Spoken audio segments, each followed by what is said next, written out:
அருமை தேவனுடைய பிள்ளைகளே, இந்த மாலை வேளையிலே தேவனாகிய கர்த்தர் நம்மோடு கூட இந்த நல்ல வார்த்தைகளை கொண்டு அவர் பேச சித்தமாய் இருக்கின்றார்.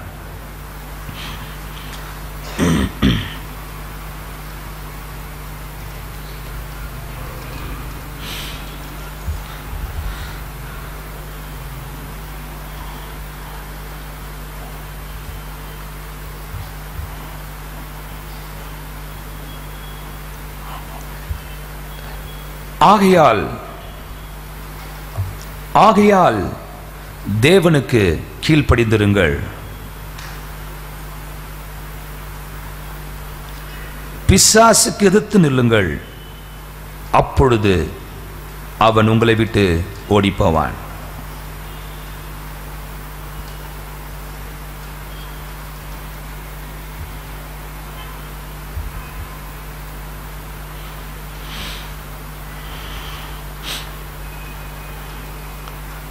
அருமை தேவனுடைய பிள்ளைகளே, ஒரு மிருக காட்சி சாலையில, ஒரு ஜூல ஒரு மனிதன் நடந்து சென்று ஒவ்வொரு மிருகங்களாக பார்த்து கொண்டிருக்கும் பொழுது திடீரென்று இப்படிப்பட்டதான ஒரு காட்சியை அவன் கண்டான்.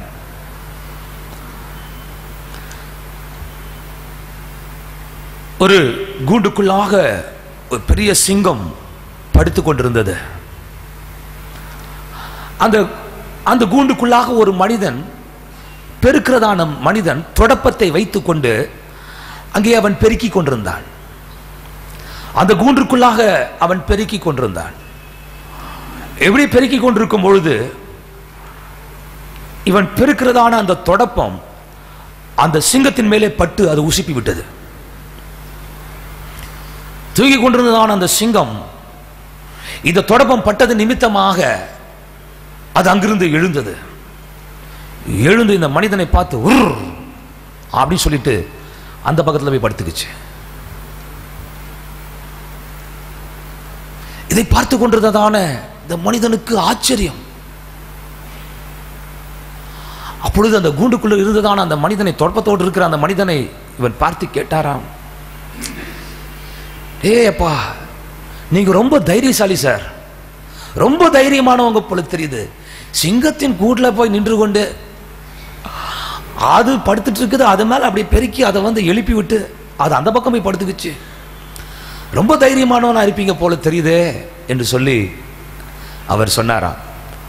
அப்பொழுது உள்ள இருக்கிறதான அந்த மனிதன் சொன்னாராம், நான் தைரியசாலி எல்லாம் இல்லப்பா, தைரியமெல்லாம் எனக்கு இல்லை என்று சொன்ன உடனே இவர் ஆச்சரியப்பட்டு அவரை பார்த்து கேட்டார், அப்படின்னா அந்த சிங்கம் ரொம்ப நன்றாக பழக்கப்பட்ட சிங்கமாக இருக்கும் போல தெரியுது, ரொம்ப பயங்கரமான ட்ரைனிங் கொடுத்துருக்கிறீங்க போல தெரிகிறது என்று சொன்ன பொழுது உள்ளிருக்கிறவர் மீண்டும் சொன்னாராம், அது ட்ரைனிங் எடுக்கல, ட்ரைனிங் இல்லாத சிங்கம், அது ட்ரைனிங்லாம் எதுவும் கொடுக்கல, அது உள்ளதான் இருக்குது என்று சொன்ன பொழுது, அப்படி எப்படிதான் இது என்று சொன்ன பொழுது அந்த உள்ளிருக்கிறதான மனிதர் சொன்னாராம், அப்படிலாம் ஒன்றும் இல்லை, இது வயசான சிங்கம், பல்லெல்லாம் விழுந்துருச்சு இதுக்கு, இதனால் ஒன்றும் செய்ய முடியாது, ரொம்ப ஓல்டாகி போச்சு, ஆகினால அதனால் ஒன்றும் செய்ய முடியவில்லை, அந்த பக்கத்தில் படுத்துக்கிச்சு என்று சொல்லி அவர் சொன்னாராம். அருமையானவர்களே, நான் உங்களுக்கு சொல்லட்டும், பிசாசு கூட அப்படி தான் இருக்கிறான். பார்க்கறதுக்கு கர்ஜிக்கிற சிங்கம் போல பயங்கரமானவனாக அவன் இருந்தாலும் வசனம் சொல்லுகிறது, நம்முடைய ஆண்டவராகிய இயேசு சிலுவையிலே பிசாசின் தலையை அவர் நசுக்கினார். அவர் உன் தலையை நசுக்குவார், நீ அவருடைய குதிங்காலை நசுக்குவார் என்று சொல்லி ஆதியாகமத்திலே சொல்லப்பட்டதான அந்த வாக்குத்தத்தத்தை, அந்த வார்த்தையை, அந்த தீர்க்க தரிசனத்தை ஆண்டவராகிய இயேசு சிலுவையிலே நிறைவேற்றினார். ஆனால் நம்மில் அநேகர் இந்த கூண்டுக்கு வெளியே நின்று பார்த்து கொண்டிருந்ததான அந்த மனிதனை போலவே இன்றைக்கும் அந்த பயங்கர தோற்றமுள்ள சிங்கத்தை பார்த்து, அவனுடைய பயங்கரத்தை பார்த்து, அவன் போடுற கொஞ்சம் சத்தத்தை பார்த்து பயந்து நடுங்கி, ஐயோ பயங்கரமாக மக்கள் காணப்பட்டு கொண்டிருக்கின்றார்கள். அவருடைய உருவம் பயங்கரமாக இருக்கிறது, சத்தம் பயங்கரமாக இருக்கிறது. ஆனால் அதனாலே ஒன்று என்ன செய்ய முடியாது, ஒன்றும் செய்ய முடியாது என்பதை தேவனுடைய பிள்ளைகள் அறிந்திருக்க வேண்டும். தேவனுடைய பிள்ளைகளே, ஒருவேளை அவைகள் உலகத்தின் மக்களுக்கு வேண்டும் என்றால் பயங்கரமான காரியங்களை செய்து அவர்களை அடிமைப்படுத்தி வைத்திருக்கலாம். ஆனால் தேவ பிள்ளைகளுக்கு அப்படி அல்ல. அல்லேலூயா. பிசாசுக்கு எதிர்த்து நில்லுங்கள், அப்பொழுது அவன் உங்களை விட்டு ஓடி போவான் என்றதான வசனம் அரைகுறையான வசனம். அப்படி மாத்திரம் சொல்லிக் கொண்டிருப்பீர்களே என்றால் நிச்சயமாகவே உங்கள் வாழ்விலே தோல்வி உண்டாகும். அநேக நேரங்களிலே கிறிஸ்தவர்களாகிய நாம் அரைக்குறையான வசனங்களை சொல்லுவதிலும் அப்படிப்பட்ட வசனங்களை மாட்டி வைத்து அவைகளை அறிக்கையிட்டுக் கொண்டிருப்பதிலும் நாம் மிகுந்த வல்லவர்களாய் இருந்து கொண்டிருக்கின்றோம். ஆனால் நான் உங்களுக்கு சொல்லட்டும், அதல்ல முழுமையான வசனம். முழுமையான வசனம் சொல்லுகிறது, ஆகையால் தேவனுக்கு கீழ்ப்படிந்திருங்கள், அதன் பிறகு பிசாசுக்கு எதிர்த்து நில்லுங்கள், அப்பொழுது அவன் உங்களை விட்டு ஓடி போவான். அல்லேலூயா சொல்லுங்க. நிறைய பேர் அந்த முதல் பகுதியை விட்டுருவாங்க. யாருக்கு தேவனுக்கெல்லாம் கீழ்ப்படுகிறது? அவர் சொல்றதெல்லாம் எங்க கேட்டுக்கிட்டு இருக்கிறது? அவர் சொல்றபடியெல்லாம் செஞ்சுக்கிட்டு இருந்தா பொழப்பு நடக்குமா அப்படிங்கிறதான எண்ணம் நிறைய பேத்துக்குள்ள இருக்குது. தேவனுடைய பிள்ளைகளே, சும்மாவே பிசாசுக்கு எதிர்த்து நினைச்சீங்களேன், அவன் உங்களை இல்லை, உங்க அப்பனையும் பார்த்திருக்கிறான், உங்க தாத்தாவையும் பார்த்திருக்கிறான், தாத்தானுடைய அப்பனையும் பார்த்திருக்கிறான். இது போல ஆதாமின் சந்ததியில் இருந்து நூற்றுக்கணக்கான மக்களை அவன் பார்த்துட்டான். அவனுக்கு தெரியும், அவனை ஏமாற்ற முடியாது, பிசாசை ஏமாற்ற முடியாது. இயேசுநாதரையே கூட்டு போயிட்டு 40 நாள் உபவாசம் இருந்த அவருக்கு முன்னாடி வந்து நின்று ஆவியானவருடைய வல்லமையோடு கூட 40 நாட்கள் உபவாசம் இருந்த அவரையே சோதிப்பதற்காக தைரியமா வந்து நிற்கிறான். தேவ புத்திரர் எல்லாரும் தேவனுடைய சந்நிதியிலே கான்ஃபரன்ஸ் பேசுவதற்காக தேவ புத்திரர் வந்திருக்கும் பொழுது அவர்கள் நடுவில் சாத்தானும் வந்து நின்றானாம்.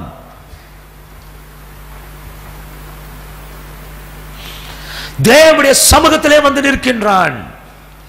தேவ புத்திரர் கூடி வந்த இடத்திலே அவன் வந்து நிற்கின்றான்.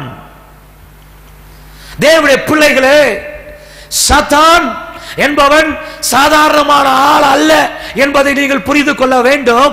ஆனால் நீங்கள் சாத்தானின் ஆழங்களை தெரிந்து கொள்ள வேண்டிய அவசியம் இல்லை. சாத்தான் எப்படிப்பட்டவன்? நிறைய பேர் சாத்தான் ஆராய்ச்சி பண்ண ஆரம்பிச்சிருவாங்க.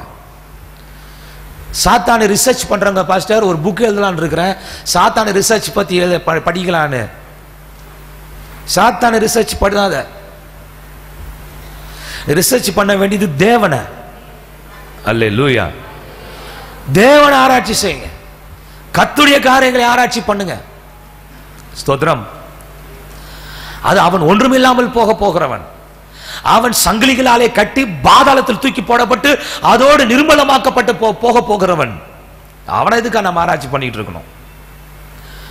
பேங்க்ல இருக்கிறதான மக்கள், இந்த டெல்லர், இந்த பணத்தை என்றவங்களுக்கெல்லாம் கள்ள நோட்டை கண்டுபிடிக்கிறதுக்கு ஒரு நல்ல ஒரு கான்ஃபரன்ஸ் வச்சு அவங்க கள்ள நோட்டை கண்டுபிடிக்கிறதுக்கு என்னன்னு வந்து அவங்களுக்கு ட்ரைனிங் கொடுத்தாங்க. கள்ள நோட்டை கண்டுபிடிக்கிறதுக்கு அவங்க கையில கொண்டு வந்து நல்ல நோட்டுகளா கொடுத்து இத்தையே மறுபடியும் எண்ணுங்கன்னு சொன்னாங்க. நல்ல நோட்டா ஏராளமா கொடுத்து 3 நல்ல நோட்டுகளா கொடுத்து எண்ண விட்டாங்க. எண்ணிட்ட பிறகு அந்த 3 நாள் எல்லாம் நல்ல நோட்டுகளே எண்ணிட்டு 4வது நாள் அந்த நல்ல நோட்டுகள் நடுவில் கொஞ்சம் கள்ள நோட்டுகளை வச்சு கொடுத்தாங்க. பாருங்க, எண்ணிட்டே இருக்கும் போது அந்த கள்ள நோட்டு வந்த உடனே அந்த ஃபீலே அவங்களுக்கு நல்லா தெரிஞ்சிச்சு. டக்குன்னு கையில் நின்றுச்சு.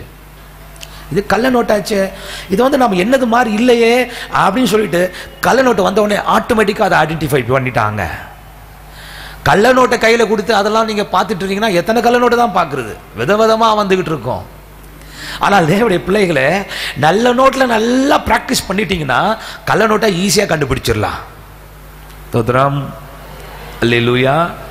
இன்றைக்கு உலகம் வெறும் கள்ள நோட்டை தான் பிராக்டிஸ் பண்ணிட்டு இருக்கிறாங்க. அதிகாரத்தில் இருக்கிறவங்க என்ன தெரியுமா பண்ணிட்டு இருக்கிறாங்க? ஊழலை ஒழிக்கணும், பாவத்தை ஒழிக்கணும், உலகத்தை நடக்கிறதான அட்டூழியெல்லாம் ஒழிக்கணும், அநீதியெல்லாம் உழைக்கணும் அப்படின்னு சொல்லிட்டு எப்படியெல்லாம் அநீதி நடக்குது, எப்படியெல்லாம் அட்டூழியங்கள் நடக்கிறது, என்னென்ன காரியங்கள் தவறாக நடக்கிறது, அவைகளை ஆராய்ச்சி செய்து அவைகளை ஒடுக்குவதற்காக அதிகாரிகளை ஏற்படுத்தி வைத்துக் கொண்டே இருக்கிறாங்க. இன்றைக்கு திருடனை பிடிக்கிறதுக்கு போலீஸ்காரங்க இருக்கிறாங்க. போலீஸ்காரங்களை பிடிக்கிறதுக்கு இப்ப விஜிலன்ஸ் இருக்குது தெரியுமா உங்களுக்கு? ஐயோ, அந்த விஜிலன்ஸ்ல ஊழல் பண்றவங்களை பிடிக்கிறதுக்காக அவங்களுக்கு மேல இன்னொரு மாடி வச்சிருக்கிறாங்களாமா. அவன் ஊழல் பண்ண அவனை பிடிக்கிறதுக்கு யார் இருக்குது?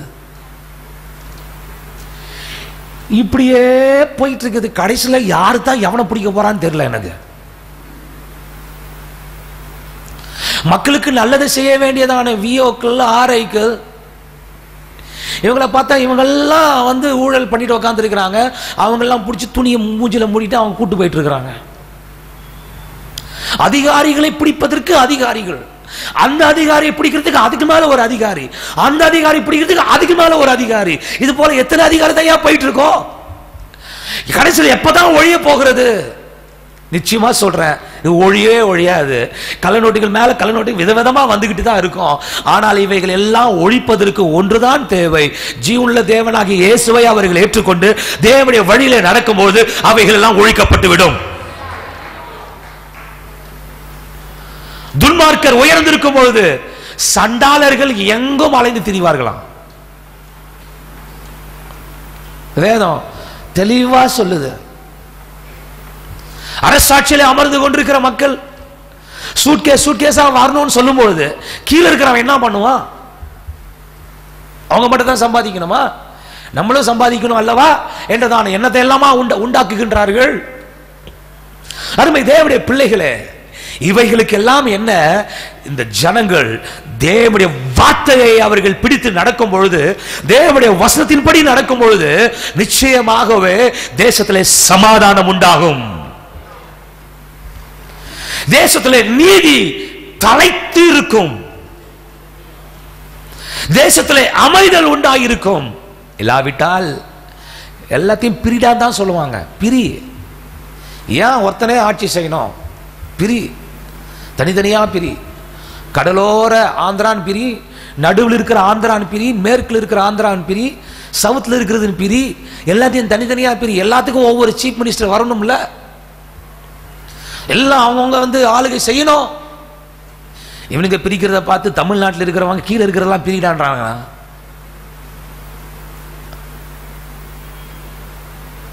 உத்தரப்பிரதேச அந்த பிரதேசமா ஆத்தணும்னு மாத்திட்டு இருக்கிறானுங்க அவனுங்க. எப்படி எல்லாமோ என்னென்னமோ காரியங்களை செய்ய மக்கள் எழும்பிக்கொண்டே இருக்கின்றார்கள். ஒரு மனம், ஐக்கியம் ஜனங்களை விட்டு போகிறதை நாம் பார்க்கின்றோம். ஒரே மொழியை தான் பேசிட்டு இருக்கிறானுங்க, ஆனா அவனுங்களே அடிச்சுக்கிறானுங்க பயங்கரமா. என்ன நாசமா போயிட்டு இருக்குது தேவனுடைய பிள்ளைகளை. காரணம் என்ன? அநீதியை ஒழிக்கும்படியாக நினைக்கின்றார்கள். ஆனால் யாரும் நீதியை பின்பற்ற வேண்டும் என்று நினைப்பதே இல்லை. ஸ்தோத்திரம். அநீதி ஒழின்னு நினைக்கிறாங்க. அநீதி ஒழிஞ்சா என்னதான் வரணும்? நீதி வந்தாதானே அநீதியை ஒழிக்க முடியும். அநீதியை ஒழிக்கணும், ஆனா நீதியா நடக்கூடாதுன்னு நினைக்கிறாங்க. இது எப்படி தெரியுமா இருக்குது? இயேசுநாதர் சொன்னதான அந்த ஓமையை போல, கதையை போல இருக்குது. ஒருவன் பிசாசு பிடித்தவனா இருந்தான். அவனை விட்டு பிசாசு துரத்தப்பட்டது.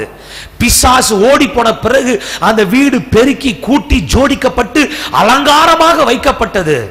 ஆனா போன பிசாசு தனக்கு இளைப்பாறுதல் இல்லாம அலைந்து திரிந்து எங்க தான் தங்குறதுன்னு தெரியாம, அது நான் விட்டு வந்ததான அந்த வீட்டுக்கே மறுபடியும் அந்த மனுஷனே நான் போய் பார்க்கிறேன் அப்படின்னு சொல்லி வந்த பொழுது எட்டி பார்த்தா அந்த வீடு அடாடாடாடா அழகாக பெருக்கி ஜோடிக்கப்பட்டு அலங்காரமாக, பயங்கர அலங்காரமாக இருக்கிறதை கண்டு, அடேப்பா இது போல வேறு யாருமே அதில் இல்ல, காலியா வெறுமையா இருந்ததை பார்த்த பிசாசு அது போய் தண்ணிலும் பொல்லாத 7 பிசாசுகளை கூட்டிக் கொண்டு அப்படி வீட்டிலே வாசம் பண்ணும்படியாக வந்தது.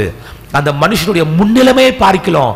பின்னிலைமை மிக மோசமாயிருக்கும் என்று ஆண்டவராக இயேசு சொன்னாரு. முதல்ல ஒரு பிசாசு தான் போட்டு ஆட்டிக்கிட்டு இருந்துச்சு, இப்போ 7 பிசாசு போட்டு அவனை ஆட்டிச்சுன்னா என்னத்தான் நடக்கும் பார்த்துக்குங்க. சகோதரா சகோதரி, நம்முடைய வாழ்விலே அநீதிகளை நீக்குவதற்கு நமக்கு நீதி தேவை. பிசாசுக்கு எதிர்த்து நில்லுங்கள், அப்பொழுது அவன் உங்களை விட்டு ஓடி போவான். அல்ல வசனம் சொல்லுகிறது, தேவனுக்கு கீழ்ப்படிந்திருங்கள். அத்தை செய்யுங்க. நீங்க பிசாசுக்கு எதிர்த்து நிக்கிறதெல்லாம் அப்புறம் இருக்கட்டும், பிசாச ஓட்டுறதெல்லாம் அப்புறம் இருக்கட்டும். முதல்ல நீங்கள் செய்ய வேண்டியது தேவனுக்கும் அவருடைய வார்த்தைக்கும் கீழ்ப்படியணும். ஆமென் சொல்லுங்க. தேவனுடைய வார்த்தைக்கு கீழ்ப்படிஞ்சிகளா போதுங்க. தேவனுக்கு நீங்கள் கீழ்ப்படிந்தால் போதும். பிசாசு முதல்ல அந்த பக்கம் வரவே மாட்டான். ஆமென் அல்லேலூயா. தேவனுடைய பிள்ளைகளோடு கூட பிசாசு நிச்சயமாக தேவனுடைய அனுமதி இல்லாமல் தேவ ஜனத்தை தொட முடியாது. நீ கர்த்தருடைய சம்பத்தா இருப்பாயே என்றால், தேவனுடைய ஜனமா இருப்பாயே என்றால், ஆண்டவராகிய தேவன் சொல்லி இருக்கிறார், உன்னை தொடுகிறவன் என் கண்மணியை தொடுகிறான். அப்படின்றால் இப்படிப்பட்டதான காரியங்களில் இருந்து நீங்கள் ஜெயம் பெறுவதற்கு தேவனுடைய வார்த்தைக்கு கீழ்ப்படிய வேண்டியது மிக மிக அவசியமாக இருக்கிறது. அநேக நேரங்களிலே பிசாசு உங்களை பயமுறுத்துகிறவனா இருக்கிறானா, அச்சுறுத்துகிறவனா இருக்கின்றானா? பிசாசு உடைய வாழ்விலே கொண்டு வந்து பயங்கரங்களை போட்டு திகில்களை உண்டு பண்ணி நீர் மேற்கொள்ள முடியாதபடிக்கு உன் வாழ்விலே பல போராட்டங்களை கொண்டு வந்து பயத்தை ஏற்படுத்தி சஞ்சலப்படுத்தி கொண்டிருக்கின்றானா? நீ தேட வேண்டியது உடனடியாக ஒரு போஸ்ட் கார்டு அல்ல. பயங்கள் திகில்கள் வரும் பொழுது நீ தேட வேண்டியது எந்த போன் நம்பர் கிடைக்குமா, யாராவது கூப்பிடலாமா, ஏதாவது பாஸ்டர் கூப்பிடலாமா, ஏதாவது ஊழியக்கார கூப்பிடலாமா? அல்ல, நீ தேட வேண்டியது தேவனுடைய பிரசன்னத்தை, கர்த்தருடைய வார்த்தையை நோக்கி பார். ஆஃப் கோர்ஸ் தேவனுடைய ஊழியக்காரங்க கூப்பிடுங்க, வேணான்னு சொல்லல. ஜெப குறிப்புகளை எழுதி போடுங்கள், வேணான்னு சொல்லல. ஆனா நீங்க ஜெப குறிப்பு எழுதி போட்டா மட்டும் அவங்க ஜெபம் பண்ண மாட்டாங்க. கூட ஒரு செக் வச்சு அனுப்பிச்சாதான் உங்களுக்கு உங்க ஜெபத்துக்காக அவங்க ஜெபம் பண்ணுவாங்க, உங்க ஜெப குறிப்புக்காக. அப்படி நிறைய செக் இருந்துச்சுன்னா கொண்டு வாங்க, என்கிட்ட கொடுங்க, நான் ஜெபம் பண்றேன் உங்களுக்காக. ஏன் அங்கும் இங்கும் அனுப்பிச்சிட்டு இருக்கிறீங்க? தேவனுடைய பிள்ளைகளே, உங்கள் சொந்த முழங்கால்களை தேவன் உங்களுக்கு கொடுத்திருக்கிறார், அவைகள் முடங்கட்டும். அல்லேலூயா. பொதுவாக ஊழியங்கள்லாம் என்ன தெரியுமா, நீங்களாம் ரொம்ப பிஸியா இருக்கிறீங்க, நீங்க ஜெபம் பண்ணாதீங்க, நீங்க ஜெபம் பண்ணாதீங்க. உங்களுக்கு ஏதாவது பிரச்சனை இருக்குன்னா உடனடியா ஒரு இன்லைன் லெட்டர் அனுப்பி உள்ள ஒரு போஸ்ட் கார்டை எடுத்து உங்களுடைய பிரேயர் பாயிண்ட்ஸ் எல்லாம் எழுதி அதோடு கூட என்ன செய்யுங்க, உங்க செக்கியை வச்சு உங்க டிடியை வைத்து நீங்க எங்களுக்கு அனுப்புங்க. நீங்க ஜெபம் பண்றாதீங்க, நாங்கள் உங்களுக்காக ஜெபம் பண்ணுகின்றோம். குடும்பமாக நாங்கள் அதற்காக தான் இருக்கின்றோம். நீ ஜெபம் பண்றாத, ஏன்னா நீ ஜெபம் பண்ணா உனக்கு ஆசீர்வாதம் வந்துடும். அதனால நீ ஜெபம் பண்ணாத, கணிக்கெல்லாம் எனக்கு அனுப்பித்தான், நான் உங்களுக்காக எப்பவுமே ஜெபம் பண்ணிட்டே இருக்கிறோம். 24/7 நீ போன் பண்ணா போதும், நான் உங்களுக்காக ஜெபம் பண்றோம். நீ ஜெபம் பண்றாதானா? கூறுகெட்ட கிறிஸ்தவ மக்கள் இதுக்கு போய் போன் பண்ணிட்டு உட்காந்துக்கிட்டு இதுக்கு ஜெபம் பண்றது கிடையாது, ஜெபம் வரக்கூடாது இதுகளுக்கு. ஐயா அவங்கெல்லாம் ஜெபம் பண்றாங்க, இருக்கட்டும், அதெல்லாம் இப்ப பிசினஸா போச்சு. அவைகள் இது பிசினஸுக்காக ஜெபம் எல்லாம் கிடையாது. ஜெபத்தை நாம் தேவனுக்கு ஏறெடுக்க வேண்டும் என்று சொல்லி ஆண்டவர் விரும்புகின்றார். ஸ்தோத்திரம். உங்க வீட்டுல உங்களுக்கு ஒரு பிரச்சனை, எங்க பிள்ளையா இருக்கிறீங்க, அவங்க அப்பா அம்மா இருக்கிறாங்க, அந்த அப்பா அம்மா கிட்ட உங்களுக்கு வந்து தேவையை சொல்லணும்.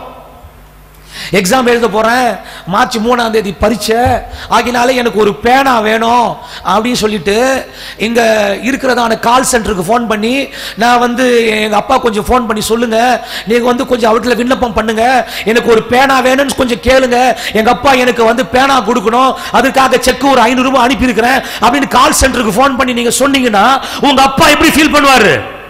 வீட்லயே இருக்கிறீங்க.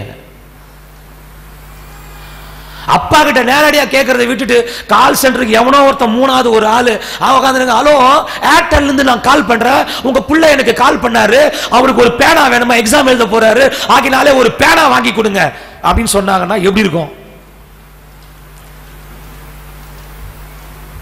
இப்படிதான் பண்ணிக்கிட்டு இருக்கிறோம் நம்ம. தேவன் நீங்க அவரோடு கூட பேச மாட்டீங்களா? உங்க அப்பா காத்துக்கிட்டு இருக்கிறாரு. உன் போராட்டத்தின் மத்தியிலே, உன் கஷ்டத்தின் மத்தியிலே நீ அவரை நோக்கி கூப்பிட மாட்டாயா என்று அவர் ஆவலோடு கூட காத்துக் கொண்டிருக்கின்றார். உன் பிதாவை நோக்கி அந்த ரங்கத்திற்கு சென்று உன் அறை கதவை பூட்டிக் கொண்டு அவரை நோக்கி கூப்பிடு. அந்த ரங்கத்தில் உன் ஜெபத்தை கேட்கிற பிதா வெளியரங்கமாய் உனக்கு பதில் அளிப்பார் என்றல்லவா சொல்லப்பட்டிருக்கிறது. எரேமியாவில் ஆண்டவர் சொல்லுகிறார், என்னை நோக்கி கூப்பிடு, call unto me. டெலிபோன் போட்டு ஊழியர்களுக்கு கூப்பிடு அப்படின்னு சொல்லி இருக்கிறாரு. என்னை நோக்கி கூப்பிடு, அப்பொழுது நான் உனக்கு செவி கொடுத்து நீ அறியாததும் உனக்கு எட்டாததுமான. ஹல்லேலூயா. அவர் செய்ய வல்லவரா இருக்கிறார். சகோதரா சகோதரி, அப்படி நோக்கி கூப்பிட்டவெல்லாம் பெரிய ஆளா போயிட்டான். அவனை பார்த்துக்கிட்டு பொறாம கண்ணில் நீங்க பார்த்துட்டு உட்காந்து எவ்வளவு காலத்தை வீணாக்கிட்டு உட்கார்ந்து இருக்கிறீங்க. உங்களையும் உயர்த்த தேவன் அவர் சித்தம் கொண்டவராக இருக்கின்றார், அவர் நோக்கம் உள்ளவராக இருக்கிறார் பிரதர் அண்ட் சிஸ்டர். ஆனா அதோடைய ஃபார்முலாவை தெரியாம நீங்க சுத்தி சுத்தி வந்துகிட்டு இருக்கிறீங்க.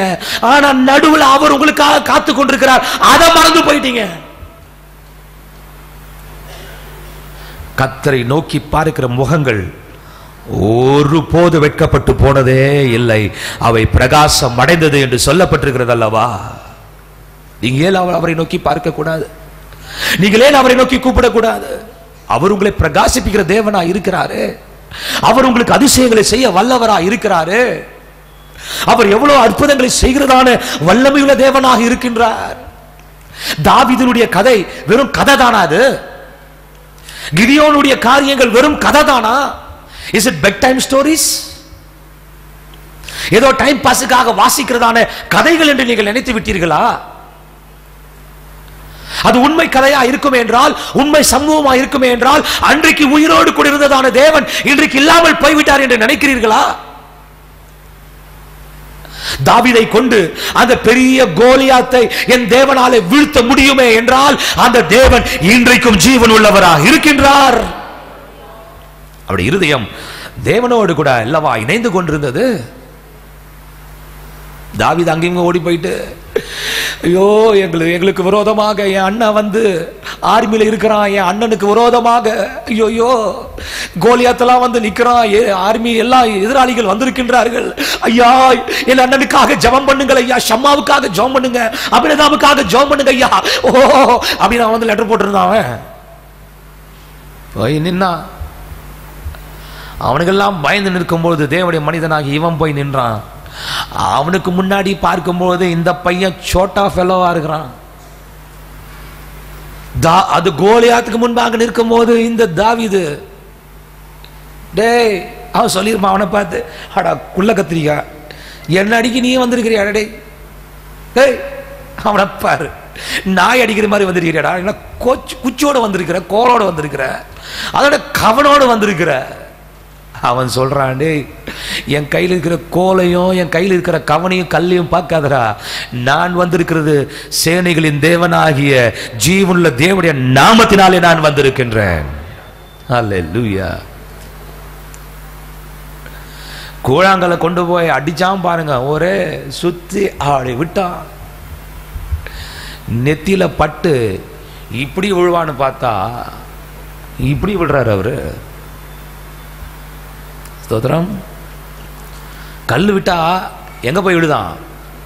நெத்தியில படுது. அது பாருங்க, அவன் தலைக்கு என்ன போட்டிருந்தாமா? தலை கவசம் போட்டிருந்தான். முகெல்லாம் மூடிடுவான் பொழுது, நெஞ்செல்லாம் மார்க்கவசம் போட்டிருக்கிறான், காலில் இரும்பு ஆயுதம் போட்டிருக்கிறது. போதாதுக்கு இவருக்கு அசிஸ்டன்ட் வேற, முன்னாடி கேடயம் பிடிக்கிறதுக்குன்னு ஒரு தனியாள்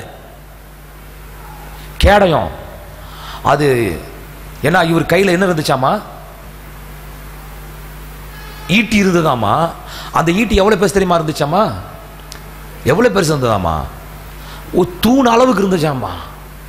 ஏன் அம்மா, நெய்கரனுடைய அந்த அந்த போல அவ்வளோ பெருசா இருந்துச்சாமா. அவன் அப்போ விரலாம் எவ்வளோ பெருசு இருந்திருக்குன்னு தெரியல, கற்பனோடு பண்ணி பார்க்க முடியல. அப்படியே அம்மா அப்படியே விரலா பாடுறாப்பா, எவ்வளோ பெருசு இருக்குது, எவ்வளோ பெருசா பிடிச்சிட்டு இருக்கிறான். காலும் கையும் பாரு, பிரம்மாண்டமா இருக்கிறான். இவனெல்லாம் சாகடிக்க என்னால முடியாதல்லவா, நான் என்ன செய்வேன்? ஒருபோதும் சொல்லல. அவன் ஜீவனுள்ள தேவனாகிய சேனைகளின், இஸ்ரவேலின் சேனைகளாகிய ஜீவனுள்ள தேவனுடைய நாமத்தினாலே உனக்கு விரோதமாய் வருகிறேன் என்று சொல்லி அந்த குழாங்கலை வைத்து அந்த கவன்ல போட்டு சுற்றி இயேசுவின் நாமத்தினால, தேவனுடைய நாமத்தினால உன்னை மேற்கொள்கிறேன்னு சொல்லிட்டு விட்டான் பாருங்க. நேரா அந்த கல்லுக்கு தெரியுது எங்க போய் அடிக்கணும்னு. அல்லேலூயா. அவ்வளோ பெரிய மனுஷனை அடிக்கிறதுக்கு இவ்வளோ பெரிய கல்லு போதுமா? அவ்வளோ பெரிய கல்லு போதாது, போதாதுதான். ஆனா அந்த கல்லை பெரிய ஆயுதமாய் மாட்டுகிறவர் நம்முடைய தேவனாகிய கர்த்தர். அல்லேலூயா. அவர்தான் இந்த சின்ன சின்ன விஷயங்களை வைத்து பெரிய பெரிய காரியங்களை பண்ற ஸ்பெஷலிஸ்ட் கடவுள் நம்முடைய கடவுள். அல்லேலூயா. மற்ற கடவுளுக்கெல்லாம் பெருசு பெருசா தேவை, அதுக்கு சங்கு சக்கரம் தேவை, சுத்தம், அதுக்கு கையில் கத்தி கப்படாலாம் தேவை, அதுக்கு ஈட்டியெல்லாம் தேவை, இப்படியெல்லாம் நாக்கெல்லாம் தொங்க விட்டு அப்படியெல்லாம் பயம். ஐயோ, பார்க்கும்போதே பயங்கரமா இருக்குது. ஆனா நம்முடைய தேவனாகிய கர்த்தருக்கு அவருக்கு சாதாரண விஷயம் போதும். சின்ன சின்ன விஷயங்களை வைத்து அவர் பெரிய பெரிய காரியங்களை செய்கிறதான வல்லமையுள்ள தேவனாகிய நம்முடைய கர்த்தர் இருக்கின்றார். அல்லேலூயா. இவன் கல்ல விட்டும் பொழுது ஆண்டவர் அவன் பக்கத்துல, கோலியாத் பக்கத்துல போய் நின்று செவனிலே விட்டார் போல் தெரியுது, அவன் கழுத்திலே விட்டார் போல் தெரியுது. கல்லுப்பட்டு இப்படி விழ வேண்டியவன் அவர் அடிச்சு அடியில முன்னாடி தொம்முன்னு விழுந்து கிடக்கிறான் சாஷ்டாங்கமா. அப்புறம் பாருங்க, தாவீதுடைய கையில வேற கத்தி கித்தி பட்டயம் இல்லை. இவனுக்கிட்ட இஸ்ரவேல் கையில பட்டயத்தை வாங்கி ஓடலான்னு பார்த்தா இவன்லாம் காய் வெட்டுறதை வச்சிருக்கிற மாதிரி வச்சிருக்கிறான், சின்ன சின்ன கத்தியா வச்சிருக்கிறாங்க. அதை வச்சு அவ்வளோ பெரிய கழுத்தை எப்படி வெட்டுறது? ஆகினால அவன் அம்மாவும் பெரிய கழுத்தை வெட்டுறதுக்கு அவன் கிட்ட இருக்கிற கத்தியை எடுத்து அவன் கழுத்தை அறுத்து தூக்கி அந்த பக்கம் போட்டு பெரிய வெற்றியை கண்டதை நாம் பார்க்க முடிகிறது. தேவ பிள்ளையே, நான் உங்களுக்கு சொல்லட்டும், பிசாச அழிக்கிறதுக்கு ஆயுதத்தை அவனே வச்சிட்டு இருக்கிறான். நீ தேவனுடைய பிள்ளையாய் நிற்பாயே என்றால் நீ முன்னேறி போ. அதன் மூலமாக ஆண்டவர் உனக்கு ஒரு பெரிய வெற்றியை ஆண்டவர் கொடுக்க வல்லவராய் இருக்கின்றார். அல்லேலூயா. எதிராளிகளுடைய ஞானத்தை என் ஆண்டவர் பைத்தியமாய் மாற்றிவிட்டு ஆண்டவர் தம்முடைய பிள்ளைகளுக்கு ஜெயத்தை கொடுக்க அவர் வல்லவராய் இருக்கிறார் என்பதை நீங்கள் ஒருபோதும் மறந்து விடவே கூடாது. ஸ்தோத்திரம். எவ்வளவு அதிசயமான தேவன் நம்முடைய தேவனாகிய கர்த்தர், எவ்வளவு ஆச்சரியமானவராக இருக்கின்றார். அவருடைய செயல்கள் எல்லாம் மிக மிக அற்புதமானது. அப்படின்றால் பிசாசின் மேலே உங்களுக்கு ஜெயம் வேண்டுமே என்றால், சத்ருவின் மீது நீங்கள் வெற்றி பெற வேண்டும் என்றால் நீங்கள் செய்ய வேண்டியதெல்லாம் ஒன்றுதான். நீங்கள் செய்ய வேண்டியது ஒரு காரியம்தான், கர்த்தருக்கு கீழ்ப்படிந்திருங்கள். அல்லேலூயா. கர்த்தருக்கு கீழ்ப்படிந்திருங்கள். அப்படியே வார்த்தைக்கு கீழ்ப்படிங்க. ஆண்டவர் சொல்றாரு, நான் உனக்கு விதிக்கிறதான இந்த கட்டளைகள் எல்லாவற்றிற்கும் நீ கீழ்ப்படிந்து அவைகளை கை கொள்வாயே என்றால் இன்றைக்கு நான் சொல்லுகிறது இந்த ஆசீர்வாதங்கள் எல்லாம் உன் மேலே வந்து பழிக்கும், பலிக்கும். அல்லேலூயா. அவைகள் உன் மீது வந்து பலிக்கும். ஆங்கிலத்தில் சொல்லப்பட்டிருக்கிறது, அவைகள் உனக்கு முன்னாடி போகும், உன்னை ஓவர்டேக் பண்ணி போவோம். ஸ்தோத்திரம். நீ ஆசீர்வாதமாக இருப்பாய். நீ போகில ஆசீர்வாதமாக இருப்பா, வருகையில் ஆசீர்வாதமாக இருப்ப. நீ கைட்டு செய்கிற காரியங்கள் ஆசீர்வாதமாக இருக்கும். உன் மாவு செய்கிறதான தொட்டி ஆசீர்வதிக்கப்பட்டிருக்கும், என்ன கலசம் ஆசீர்வதிக்கப்பட்டிருக்கும். நீ யாரு கூட பேசினாலும் ஆசீர்வாதம் உண்டாகும், நீ யாரு கூட இருந்தாலும் ஆசீர்வாதம் உண்டாகும், நீ இருக்கிற வீடு ஆசீர்வாதமாக இருக்கும், எல்லாவற்றிலும் உனக்கு ஆசீர்வாதம் உண்டாகும். அல்லேலூயா. உன் எதிராளி கூட உன்னை பார்த்து சொல்லுவான், நீ போயிடாத, நீ என் கூடவே இரு. அவனுக்கு பயங்கர எரிச்சல், பயங்கர பொறாமை. ஒரு முறை ஈட்டியை எடுத்து அவனை செவுத்தோட சேர்த்து குத்துறோன்னு ஈட்டியை குத்து அனுப்புறான். ஆனாலும் தாவீதை பார்த்து சவுல் சொல்றான், நீ போயிடாத, நீ என் கூடவே இருப்பா. கர்த்தர் உன் கூட இருக்கிறாரு, நான் கண்டுபிடிச்சிட்டேன், நீ போயிடாது, என் கூட இருந்தாதான் எனக்கு ஆசீர்வாதம், எனக்கு நிம்மதிங்கிறான். ஆனா அதே நேரத்தில் ஈட்டி அடிச்சு வீசுறான் அவன் மேல பொறாமையினால. எதிராளிக்கு கூட என்ன செய்ய முடியல, தாவீது அனுப்ப முடியல. கர்த்தர் அவங்க கூட இருந்தாரு. ஹல்லேலூயா. தேவனுடைய பிள்ளைகளே, தேவனுடைய வார்த்தைக்கு நாம் கீழ்ப்படிய நம்முடைய வாழ்விலே மிகுந்த நன்மைகள் உண்டாகும். ஆமென். அல்லேலூயா. தேவனுடைய வார்த்தை ஷமார் என்றதான வார்த்தை தான் நாம் தேவனுடைய வார்த்தையை கேட்க வேண்டும் என்று சொல்லப்பட்டிருக்கிறதான வார்த்தை. To hear the word of God, ஷமார் என்று சொல்லப்பட்டிருக்கிறது. ஷமார் என்றதான வார்த்தை என்னவென்றால், கவனிங்க, கேட்பது மாத்திரமல்ல, hear in order to obey. கேட்பது எதற்காக? கீழ்ப்படிய வேண்டும் என்றதான நோக்கத்தோடு கூட செவி கொடுப்பது. செவி கொடுக்க வேண்டும் என்பதற்காக அல்ல. நான் எதற்காக தேவனுடைய வார்த்தையை கேட்க போகிறேன், எதற்காக தேவனுடைய சத்தத்தை, தேவனுடைய செய்தியை நான் கேட்கின்றேன், எதற்காக தேவனுடைய வார்த்தையை நான் கேட்கின்றேன், என்னுடைய இன்டென்ஷன் எல்லாம் என்ன? அதற்கு கீழ்ப்படிய வேண்டும். ஆண்டவரே, இன்றைக்கு உடைய வார்த்தையை கேட்டிருக்கிற ஐயா, இன்றைக்கு இந்த ஒரு சத்தியத்தை கேட்டிருக்கிறேன், இந்த வார்த்தைக்கு கீழ்ப்படிய எனக்கு பலன் தாரும். அப்படி சொல்றவங்க தான் பாக்கியவான்கள். ஆமென். ஒரே வாரத்தில் எல்லா வசனத்தையும் ஆண்டவர் உங்களுக்கு சொல்றது இல்ல. ஒவ்வொரு வாரமும் கொஞ்சம் கொஞ்சமா சில வசனங்களை ஆண்டவர் நமக்கு சொல்லுகிறார். பிரமாணத்தின் மேல் பிரமாணம், பிரமாணத்தின் மேல் பிரமாணம், வார்த்தையின் மேல் வார்த்தை.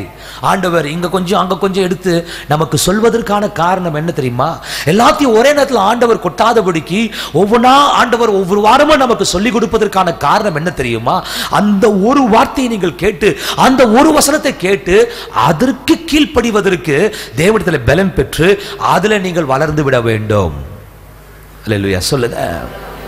அடுத்த வாரம் வரும் பொழுது இந்த வசனத்துக்கு கீழ்ப்படிந்து அதை உங்களுடைய வாழ்க்கையினுடைய ஒரு அங்கமாக மாற்றின பிறகு அடுத்த வாரம் வந்து கேட்கின்றதான அந்த வார்த்தைக்கும் நீங்கள் மீண்டும் தேவனுக்கு ஒப்பு கொடுத்து, ஆண்டவரே அந்த வசனத்துக்கும் கீழ்ப்படிய எனக்கு நீங்க உதவி செய்யணுங்கப்பா என்று தேவனிடத்தில் கேட்கும் பொழுது பலத்தினாலும் அல்ல, பராக்கிரமத்தினாலும் அல்ல, தேவனுடைய ஆவியினாலே தேவன் உங்களுக்கு உதவி செய்ய அவர் வல்லவராக இருக்கின்றார். அல்லேலூயா. அப்ப தேவனுடைய ஜனமே, தேவன் பிசாசின் மீது உங்களுக்கு ஜெயத்தை கொடுத்திருக்கிறார். சத்துருவின் மீது உங்களுக்கு ஜெயத்தை கொடுத்திருக்கிறார். சத்துருவின் சகல கிரியைகளையும் அழிக்க நான் உங்களுக்கு அதிகாரம் கொடுத்திருக்கிறேன் என்று சொன்னது உண்மைதான். ஆனால் பிசாசின் கிரியைகளை நீங்கள் மேற்கொள்வதற்கு முன்பாக நீங்கள் தேவனுக்கு கீழ்ப்படுகிறவர்களாக இருக்க வேண்டும். ஆமென். தேவனுடைய வசனத்துக்கு கீழ்ப்படுகிறவர்களாக இருக்க வேண்டும். நீங்கள் கீழ்ப்படியும் பொழுது நிச்சயமாகவே நாம் ஜெயமுள்ளவர்களாக மாற்றப்படுவோம், வெற்றி உள்ளவர்களாக மாற்றப்படுவோம் என்பதிலே ஒருபோதும் சந்தேகமே இல்லை. உங்களுக்கு விரோதமாக மீதியானியர்கள் எழும்பி வரலாம், உங்களுக்கு விரோதமாக பெலிஸ்தியர்கள் எழும்பி வரலாம், உங்களுக்கு விரோதமாக மோவாபியர்கள் எழும்பி வரலாம், உங்களுக்கு விரோதமாக சீரியர்கள் எழும்பி வரலாம், உங்களுக்கு விரோதமாக சேயீர் மலை தேசத்தார் எழும்பி வரலாம். எத்தனை ஆயுதங்கள், எத்தனை சேனைகள், எத்தனை மக்கள் உங்களுக்கு விரோதமாக வந்தாலும், விதவிதமாக வந்தாலும், நான் உங்களுக்கு சொல்லட்டும், யோசபாத்தோடு கூட இருந்த தேவன் உங்களோடு கூட இருக்கிறார். கிதியோடு கூட இருந்த தேவன் உங்களோடு கூட இருக்கிறார். சிம்சனோடு கூட இருந்த தேவன் அவர் உங்களோடு கூட இருக்கிறார். அவருடைய வார்த்தைக்கு மாத்திரம் நீங்கள் கீழ்ப்படியுங்கள், அதன்படியாக செய்யுங்கள். ஒரு மாபெரும் வெற்றியை உங்களுடைய வாழ்நாள் எல்லாம் நிச்சயமாகவே நீங்கள் பெற்றுக் கொள்வீர்கள் என்பதிலே ஒருபோதும் சந்தேகமே இல்லை.